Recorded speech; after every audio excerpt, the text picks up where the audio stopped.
안녕하세요, 나원입니다. 나은입니다.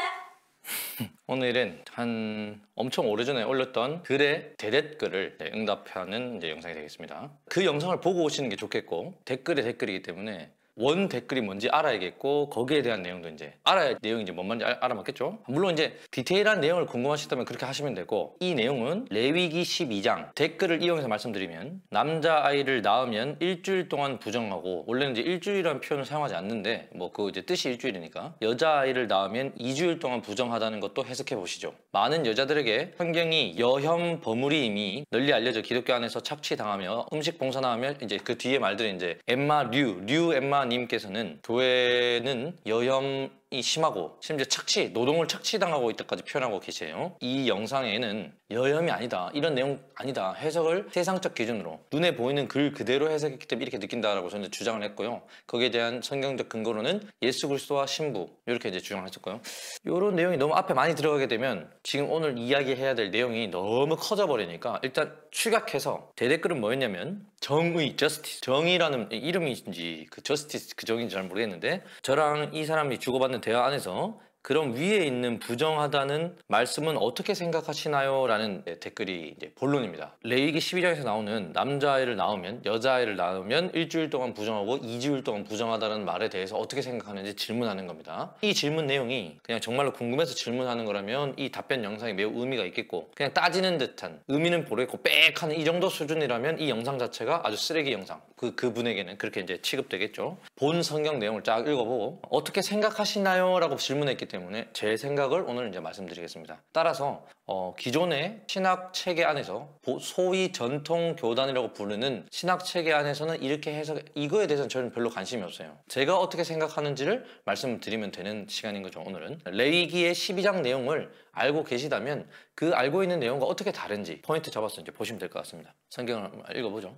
여호와께서 모세에게 말씀하여 이르시되 이스라엘 자손에게 말하여 이르라. 여인이 임신하여 남자를 낳으면 그는 이레 동안 부정하리니 곧 월경할 때와 같이 부정할 것이며 여덟째 날에는 그 아이의 포피를 베릴 것이요 그 여인은 아직도 33일을 지내야 사ner이 깨끗하리니 정결하게 되는 기한이 차기 전에는 성물을 만지지도 말며 성소에 들어가지도 말 것이며 여자를 낳으면 그는 2일에 동안 부정하리니 월경할 때와 같을 것이며 사ner이 깨끗하게 되면 66일을 지내야 하리라. 아들이나 딸이나 정결하게 되는 기한이 차면 그 여인은 번제를 위하여 1년 된 어린 양을 가져가고 속죄제를 위하여 집 비둘기 새끼나 산 비둘기를 회막 문 제사장에게로 가져갈 것이요 제사장은 그것을 여호와 앞에 들여서 그 여인을 위하여 속죄할지니 그리하면 사ner이 깨끗하리라.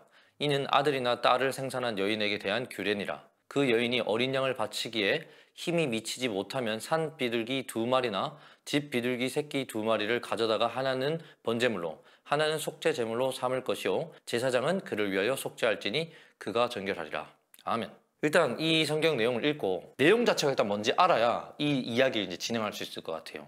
역사적 사실에 대한 내용들을 알지 못한다면 뭐 역사적 배경에서 뭐 이 당시 때 뭐 어땠다 저랬다, 저는 이런 내용을 별로 관심 없습니다. 만약 역사를 반드시 알아야만 이 내용을 이해할 수 있다면 하나님께서는 역사에 대한 내용을 차례대로 서술한 다음에 내가 하고 싶은 말은 이런 말이다 라고 분명히 말씀하셨을 텐데, 그런 것도 없을 뿐만 아니고 문화와 시대와 시간과 모든 것을 초월하여 우리한테 말씀하시고자 싶으신 부분이 분명히 있으실 내용일 테인데 역사에 관해서는 별로 관심도 없습니다. 글 자체에서만 우리가 느낄 수 있는 부분은 여자가 임신하여 애를 낳으면, 남자든 여자든지 간에 여기서 완벽한 여혐이 되려면 남자를 낳으면 그것은 기쁨이고 홀리홀리한 것이고 정결한 것이고 이런 식으로 표현했어야 됐고, 여자를 낳으면 타락한 것이요 불결한 것이요 뭐 이런 식으로 표현을 했었어야 됐어요. 근데 남자를 낳아도 부정하고 여자를 낳아도 부정한데 어쩌지 이게 여혐입니까? 기본적으로 이 말이 안 되죠. 단순히 일주일 2주일 차이 때문에, 기간이 더 길기 때문에 더 부정한 거, 차라리 더 부정하다고 말하면 뭐 이해라도 되죠. 남자를 낳으나 여자를 낳으나 다 부정한 게 마찬가지입니다, 이 글을 읽었을 때는. 그러니까 이것 때문에 여혐이다라고 말하기에는 근거 논지가 너무 부족하다는 거죠. 정량적 계축으로서. 그러니까 사람 한 번 죽인 놈이랑 2번 죽인 놈이랑 둘 다 나쁜 놈이죠. 이거 어떻게 사람 2번 죽인 놈이랑 한 번 죽인 놈이랑 비교해가지고 한 번 죽인 거에 비해서 2번 죽인 놈이 부정하다, 더라는 표현을 붙여봤자 무슨 의미가 있습니까? 둘 다 부정하다는 건데. 되도 않는 논리에 대해서는 제가 답변을 안 해줬어요, 솔직하게. 근데 그 밑에 분이 그렇다면 도대체 이 부정하다는 말씀을 어떻게 생각하시냐라고 질문했기 때문에 오늘 말씀을 이제 이렇게 영상으로 찍게 된 겁니다. 그러면 그 다음에 또 들어야 될 질문은 분명히 창세기부터 우리 인간에게 하신 명령이 있어요. 지상 과제. 한번 찾아볼까요?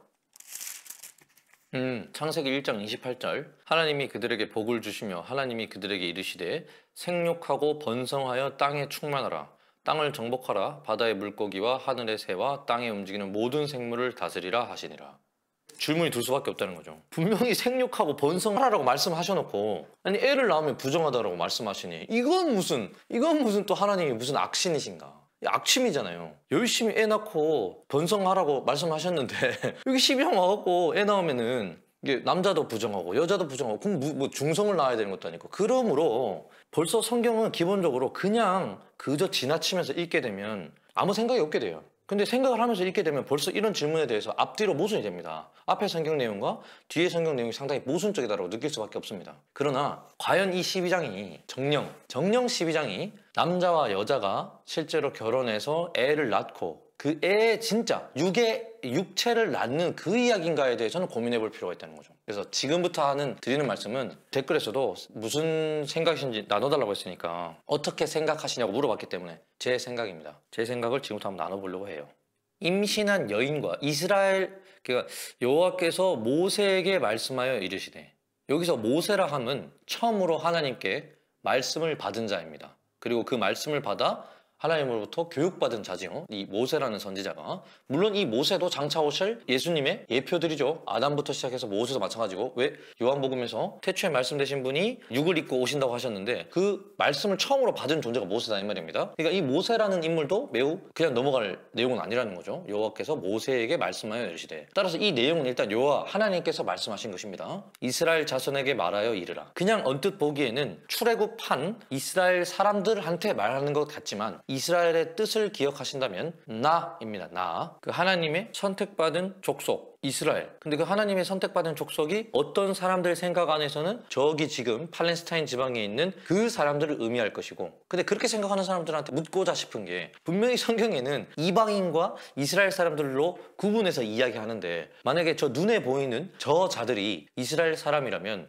저희 같은 이방인들은 어떻게 구원받습니까? 오직 바울을 반드시 믿어야겠네요. 그러면 이방인에 대한 구원에 대해서 나오니까. 그러나 그것도 역시나 그 말이 아니라는 거죠. 지금 저희가 읽기에는 이 이스라엘이 구원받은 자, 구원받지 못한 자, 하나님께 속한 자, 하나님께 속하지 못하는 자를 구분하는 내용으로서 이스라엘이라는 말입니다. 한번 보면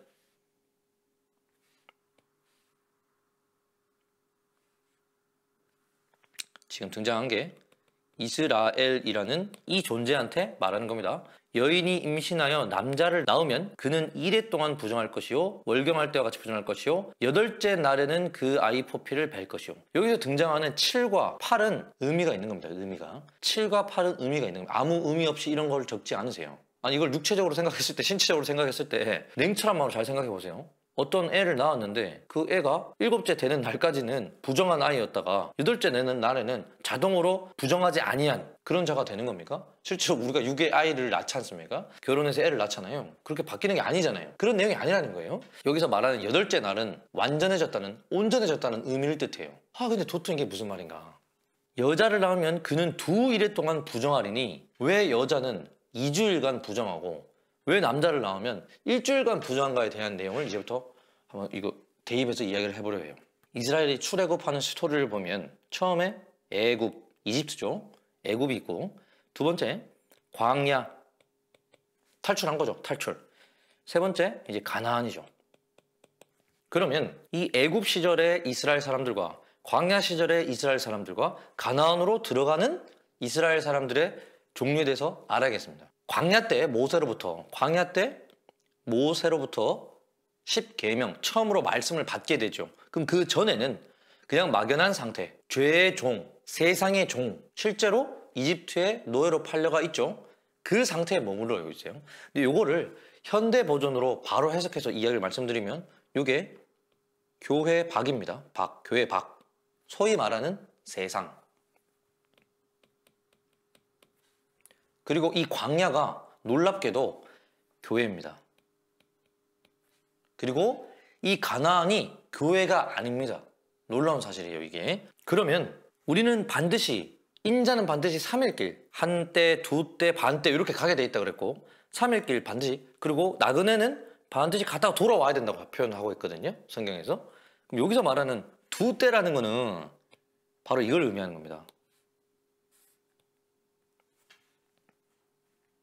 애굽에 속한 자가 가나안에 들어오려면 반드시 광야를 거쳐 율법을 받아 율법으로 하나님께 인도되는 상태, 가나안으로 가는 상태, 요거를 여자를 낳았다고 합니다. 그리고 일주일 한 번 가는 요거를 말씀을 받은 상태라 그래요. 율법을 받은 상태. 그래서 부정하다라고 인식하는 것 자체가 이 여자를 육의 여자로 인식했다는 뜻이고, 그거는 하나님이 말씀해주고 싶은 그 내용이 아니라는 거죠. 결국 이 내용도, 지금 제가 말하고자 싶은 이 내용도 구원 스토리다 이겁니다. 구원 스토리. 그리고 이 8째 날에는 그가의 포피를 뵐 것이요. 우리가 할례를 2번 받는다 그래요. 하나는 육의 할례, 하나는 마음의 할례. 그러니까 지금 제가 이 말하는 내용들이 어디에 뭐 나오고 어디에 뭐 나오고 이런 식으로 설명할 수도 있지만 그럼 너무 영상이 길어지고요. 그냥 제 생각은 그렇다는 거예요. 이 포피를 뵐 것이요. 근데 그 여인은 아직도 완벽해지지 않았다 그래요. 처음에 육의 할례를 받고 그 다음에 마음의 할례까지 받아야 된다는 말을 의미하고요. 또한 이 애굽, 광야, 가나안이라고 표현했지만 이건 마치 지성소, 성소 이런 식으로 볼 수 있는 거거든요.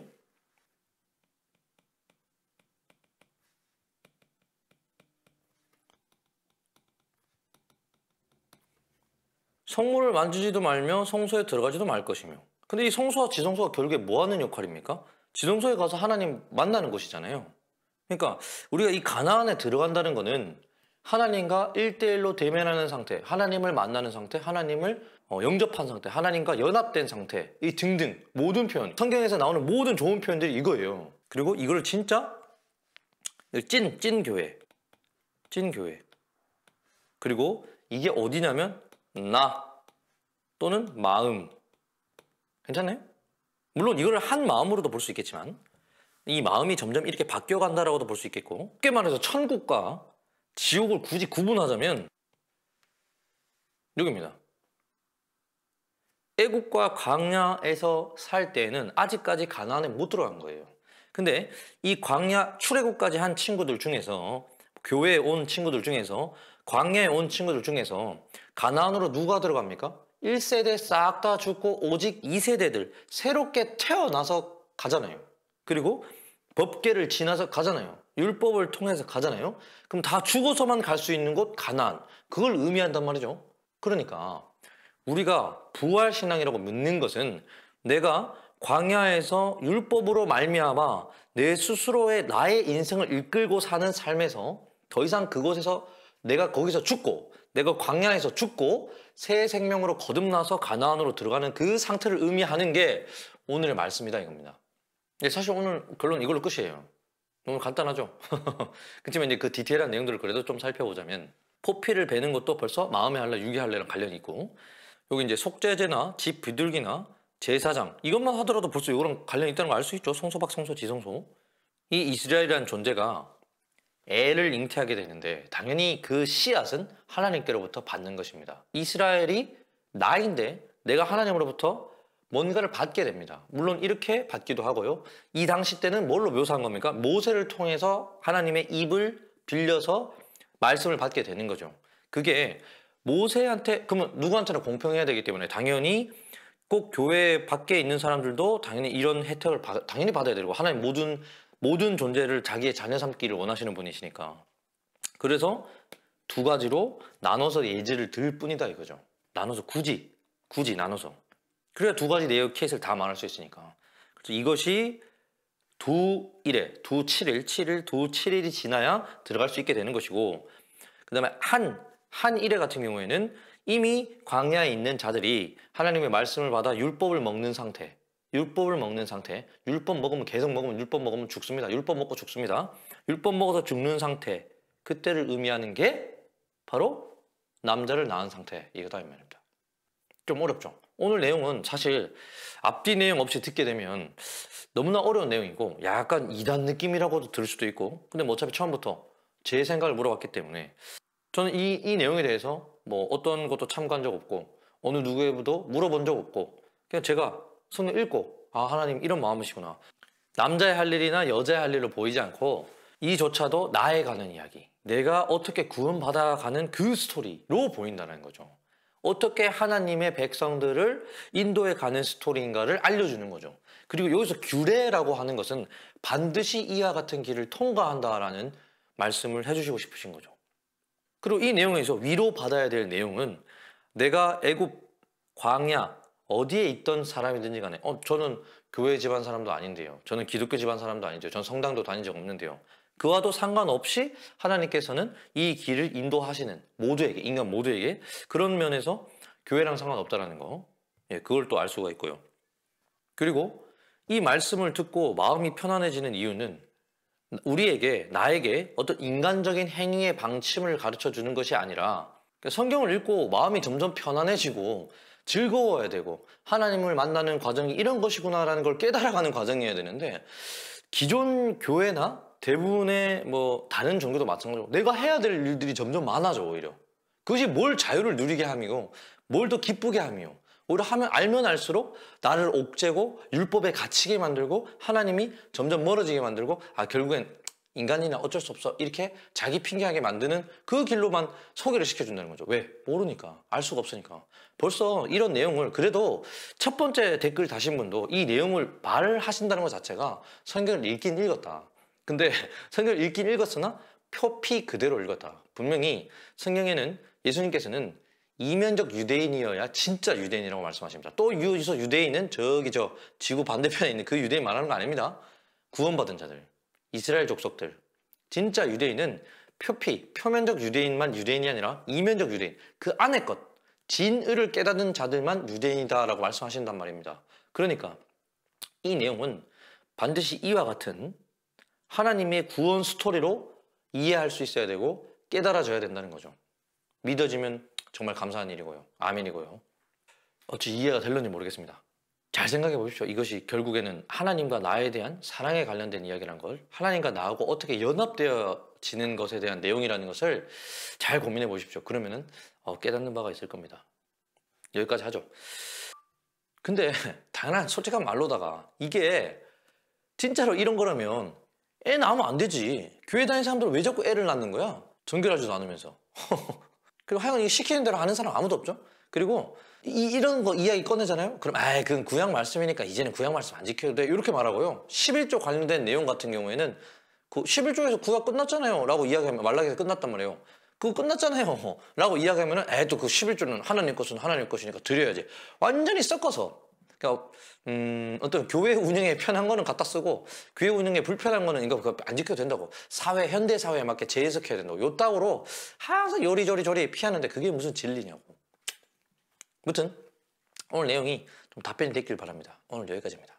안녕.